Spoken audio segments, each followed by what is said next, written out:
जेवर international airport के पास जेपी इंटरनेशनल स्पोर्ट्स सिटी। लेकिन इन सब को बनाना इतना आसान नहीं होता है, जिसके कारण जून 2024 में 57,000 करोड़ रुपए से अधिक के कर्ज पर एनसीएलटी ये तय करता है कि कंपनी सच में दिवालिया है या नहीं। सारे कर्जदाता बैंक और वित्तीय संस्थाएं मिलकर अगर 180 दिन से 270 दिन में कोई रिजोल्यूशन प्लान नहीं आता है, आईबीसी प्रोसेस में सीओसी का कमर्शियल विजडम सर्वोच्च होता है। एक एक करके सब बाहर हो गए और अंत में वेदांता और अडानी ही बचे।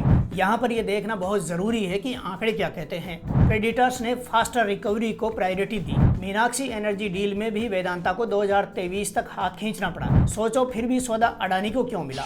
नमस्कार, मैं रामगोपाल जाट और आप देख रहे हैं सियासी भारत। हम आज एक ऐसी कहानी पर बात करते हैं जो भारत के सबसे बड़े कॉरपोरेट विवाद में से एक बन चुकी है। एक तरफ हैं वेदांता के संस्थापक अनिल अग्रवाल, जो दावा करते हैं कि हमने ज्यादा बोली लगाई, जीत भी गए, लिखित में बताया भी गया और फिर भी सौदा हमसे छीन लिया गया। दूसरी तरफ है अडानी ग्रुप, जिसने कम बोली लगाई लेकिन फिर भी सौदा उसी को मिला। और इनके बीच में है हजारों करोड़ का जेपी ग्रुप, वो साम्राज्य जिसे जयप्रकाश गौड़ ने दशकों की मेहनत में खड़ा किया और आज 57,000 करोड़ के कर्जे तले दबा हुआ है। विवाद पर आगे बढ़ने से पहले जेपी ग्रुप को समझते हैं। जयप्रकाश एसोसिएट्स लिमिटेड यानी जेएएल के पास रियल एस्टेट, सीमेंट निर्माण, हॉस्पिटैलिटी, पावर, इंजीनियरिंग जैसे 5 बड़े सेक्टरों में कारोबार है। ग्रेटर नोएडा में जेपी ग्रीन्स, नोएडा में JP greens wish town, Jewar international airport के पास JP international sports city, Delhi NCR में 5 बड़े होटल, मध्य प्रदेश और उत्तर प्रदेश में 4 सीमेंट प्लांट, ये सब जेपी ग्रुप के पास था। लेकिन इन सब को बनाना इतना आसान नहीं होता है। इसके लिए जेपी ग्रुप ने कई वित्तीय संस्थाओं से मोटा लोन ले रखा था, जिसके कारण जून 2024 में 57,000 करोड़ रुपए से अधिक के कर्ज पर डिफॉल्ट किया गया और इंसॉल्वेंसी प्रोसेस शुरू हो गया। जब कोई कंपनी अपना कर्ज नहीं चुका पाती है और दिवालिया होने की कगार पर आ जाती है, तो उसे बेचने की जो कानूनी प्रक्रिया होती है उसे इंसॉल्वेंसी प्रोसेस कहते हैं। भारत में ये प्रक्रिया आईबीसी यानी इंसॉल्वेंसी एंड बैंक्रप्सी कोड 2016 के तहत होती है।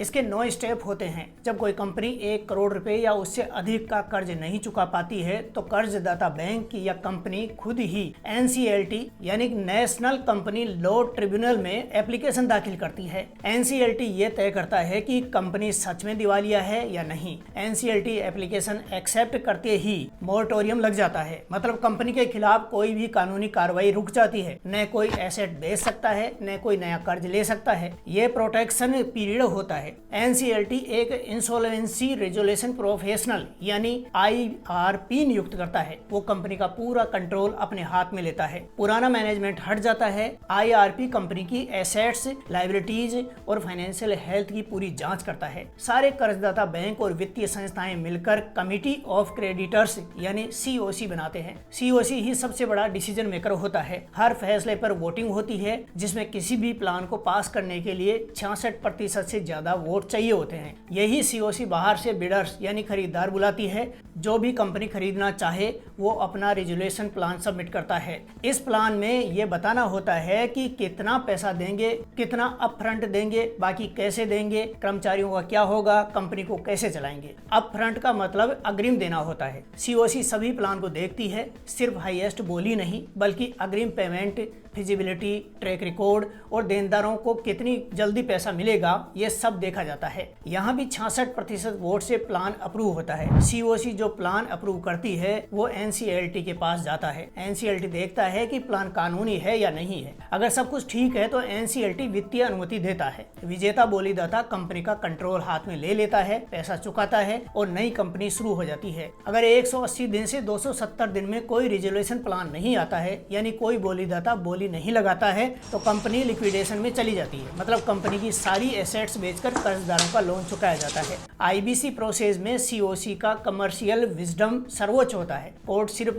तब दखल देती है जब कानूनी गड़बड़ी हो। इसलिए वेदांता के लिए सुप्रीम कोर्ट में जीतना आसान नहीं होगा। जेपी ग्रुप के मामले में अब असली कहानी शुरू होती है। जेपी की इंसॉल्वेंसी प्रोसेस में वेदांता, अडानी एंटरप्राइजेज, डालमिया सीमेंट और जिंदल पावर जैसी बड़ी कंपनियां बिडर्स के रूप में उतरी। एक एक करके के सब बाहर हो गए और अंत में वेदांता और अडानी ही बचे। अनिल अग्रवाल ने 29 मार्च 2026 को एक्स पर पोस्ट करके पूरी कहानी बताई। उन्होंने लिखा कि हम हाईएस्ट बिडर यानी बोली लगाने वाले घोषित हुए थे। ये बिल्कुल ट्रांसपेरेंट प्रोसेस था। एनसीएलटी द्वारा हमें लिखित में बताया गया था कि हम जीत गए हैं, लेकिन जिंदगी इतनी सरल नहीं होती है। उसी एनसीएलटी द्वारा कुछ दिनों बाद फैसला बदल दिया गया। यहाँ पर यह देखना बहुत जरूरी है कि आंकड़े क्या कहते हैं। वेदांता की कुल बोली 16,726 करोड़ रुपए की थी।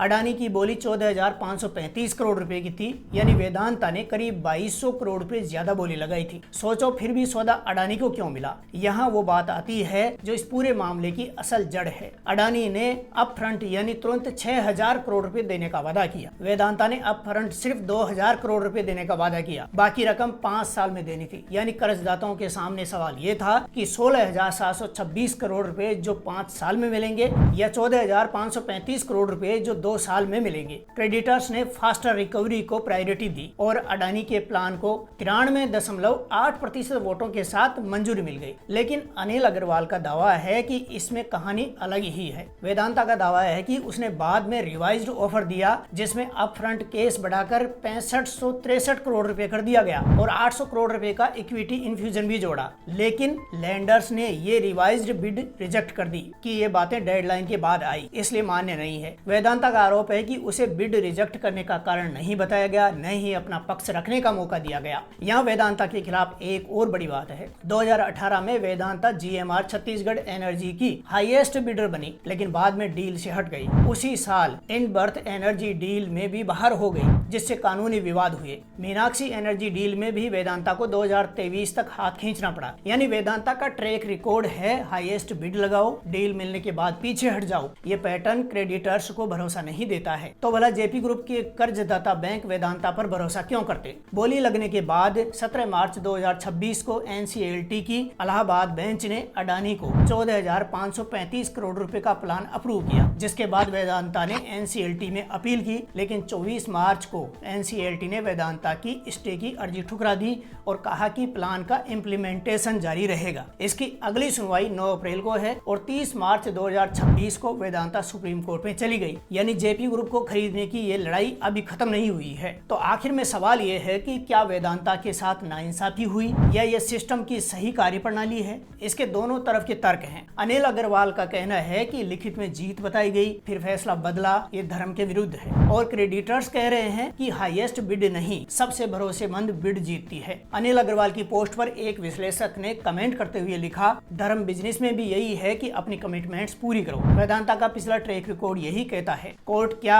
और कब अपना निर्णय सुनाएगी ये कोई निश्चित नहीं है, लेकिन इस लड़ाई से जेपी ग्रुप के हजारों होम बायर्स जो सालों से अपने घरों का इंतजार कर रहे हैं, उनके लिए ये कानूनी लड़ाई एक और देरी है। उनका अपने घर का सपना अभी भी कोर्ट की फाइल में दबा है। इस बेहद हाई प्रोफाइल डील पर कोर्ट को फैसला लेना है, लेकिन इंसॉल्वेंसी एंड बैंक्रप्सी कोड 2016 की भी बड़ी परीक्षा है। सवाल खड़े हो रहे हैं कि इसमें जल्द बड़ा परिवर्तन करना जरूरी है, अन्यथा इस विवाद से आम लोगों के साथ ही कारोबारियों को भी सरकार के ऊपर से भरोसा उठ जाएगा।